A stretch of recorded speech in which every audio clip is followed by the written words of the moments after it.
Hey everyone, welcome back to the couch. My name is Caitlin. I'm a licensed therapist who loves anime. This is Mochi, who's joining me for the last couch chat of 2026 and my last video too. Um, this has been such a great journey so far. I'm super thankful for those of you who have tuned in and um, watched anime on the couch with me and kind of shared your insights that you gained from the show. I'm excited for it has to be 2026. 2026 is coming up. I meant last video of 2025, but I'm excited for 2026 and continuing to watch anime with you guys, continuing to share stories that matter, continuing to talk about our own healing journeys. Um, and I think it's just going to be a great year ahead. So continue to stick around on the couch with me, subscribe, like, comment. I actually really love seeing comments and responding. That's one of my favorite parts about this process. And also, too, so at the time of filming, this is before Christmas and before New Year's.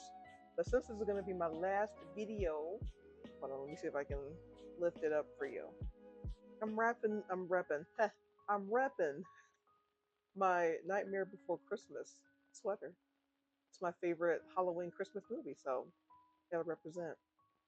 Okay, but anyways, today we are going to be unpacking the emotional through lines across this month's reactions. Oh, and my kitty has joined me on the couch as well. And so we're also going to be talking about um, how they might show up in our lives too. So without further ado, let's get started. So let's start with the month's movie, which was The Wind Rises. We explored dreams as both protection and aspiration. How imagination can be a refuge, but also a guiding force. We also looked at the beauty and fragility of love amid life's uncertainty. And there's my kitty's tail if you didn't. She's crawling all over me. And then, um, and then also to the tension, right, between creation and consequence. So, what it means to build something meaningful in a world where outcome doesn't always align with our intention. And then we kind of jumped over into Fruits Basket, right? Episodes 11 and 12. And there we saw a subtle but important shift. I'm pretty sure this was the first episode where we saw Toru beginning to accept kindness, right? Rather than only offering it. We also witnessed Yuki's reaction to Akito's presence, reminding us how trauma lives in the body and can surface instantly. Even when we logically know we're safe, the body keeps. That's also a really good book. In case you guys haven't read it, I would highly recommend it for those of you interested in reading some more about trauma. Um, and then after that, right, we got into Demon Slayer episodes 9 and 10. And so Tanjiro's compassion continues to expand, right, not only to humans, but we also see him start to see demons in this more compassionate way where he's seeing how fear and control shape them. And then alongside that, we see powerful themes of agency through Nezuko and the doctor. I don't know how you say her name. Is it um, Tamayo? Tamayo? I don't know. Correct me in the comments, y'all. Right? We see them both reclaiming choice, autonomy, identity, right after profound trauma. And I don't know. My animals are very active today. I'm seeing my cat like all in the background. And then more than likely, you can see Mochi. Yeah, you can see Mochi too. They're kind of like Tom and Jerry, right? Sometimes they're sweet to each other, and other times they're kind of a little bit crazy. Um, but anyways, so let's see here. So okay, I would say that the through line of this month becomes less about suffering alone and more about what suffering can awaken. Things like empathy, ethical awareness, and a deeper respect for autonomy, both our own and others. So, I want to know what resonated with you most this month. Was it Juro wrestling with the consequences of his creations? Was it Toru's first real moment of accepting kindness? Or Tanjiro extending compassion even towards those who caused harm? I want to hear from you guys, so drop in the comments what moment stayed with you emotionally. You know, I have to kind of give a real big shout out this month for Fruits Basket. I think honestly in both of the episodes I really liked seeing Toru accept kindness and show gratitude. Um, and then I also really did enjoy seeing the impact of Akito, right, with Yuki. Those were just some of my favorite moments. I think the cutest moment by far had to have been um, the when they were going to the inn and Joy, per usual, is kind of putting up a fuss about going. Then later on, we see that kind of pale about the fool, but seeing the beauty of that, and then him kind of coming up to Toru afterwards and saying that he's gonna go, and that's gonna be kind of like his gift to her. So I think that was by far probably the cutest little moment so far. So I'm looking forward to continuing on with the show. So, for this month, I want to go deeper into empathy as a trauma shaped skill, not just a personality trait.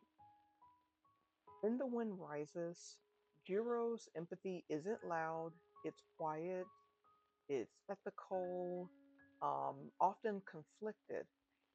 I would say, and just, I guess, kind of, I can't say for certain, right? But just given what we've seen in the film, clinically, we might understand this as someone who has learned early to regulate emotion through intellect, maybe creation, right? His dreams protect him, but they also place him in moral tension. This is what it can look like when purpose and consequence collide. Um, and then in Fruits Basket, he shows up relationally. Pearl doesn't need to learn how to care. She already knows how to do that. Her growth is more about learning that receiving care doesn't make her a burden. From a clinical lens, this reflects grief based erasure, like self erasure. And then Yuki's response to Akito reminds us that trauma responses bypass logic. Safety has to be felt in the nervous system before it can be believed. And then in Demon Slayer, empathy becomes an ethical stance. Not Toru. Tanjiro holds two truths at once. Harm must be stopped, and suffering must be acknowledged. That is what I kind of call advanced emotional differentiation. Um, Nezuko and Tamayo model agency after trauma, showing that healing isn't just about survival, but about reclaiming choice, values, and identity. What connects all of this is the idea that empathy deepens when suffering is integrated, not avoided. When pain is metabolized, it often doesn't harden people, it softens them. All right, so looking ahead to next month, which is gonna be in 2026. Starting off in January, what movie are we gonna be watching? The Girl Who Left Through Time. So this is gonna be my first time watching this. Also, we're gonna keep up with Fruits Baskets and Demon Slayer. I'm really not sure yet if I'm going to change up the pace of posting yet. I don't know if I'm quite ready for that. But if some changes come along, I'll let you guys know, and we might either bump up more of the episodes that we're watching, or we might add a third one into the rotation. We'll kind of see how we'll play it by ear. Um, but getting back into The Girl Who Leapt Through Time. So, okay, it'll be my first watch, so I really don't know much about the movie. What I know so far, I think it has some themes around kind of choice, I think consequence, and kind of like how decisions ripple. So I'm really excited to watch it. I've heard great things about it, and I'm also really excited to see what themes we continue to explore, including our shows in this movie, right, into the new year. Before we wrap up, I want to leave you with this month's quote, something to carry with you. Those who have suffered understand suffering and therefore extend their hand. This feels like Jiro, Toru, Tanjiro, Nezuko, and Tamayo, all in one sentence. People shaped by pain, who's, who choose care, who choose empathy and intention anyway. This chat made you feel seen or spark something inside, consider liking and subscribing to stay on the couch with me.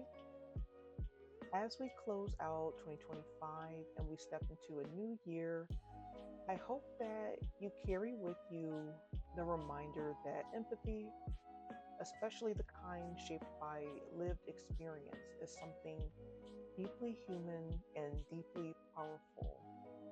I want to wish all of you a wonderful holiday and a happy new year. And I look forward to seeing you all in the new year. So rest easy, feel deeply. The couch is always going to be here. And see you next time.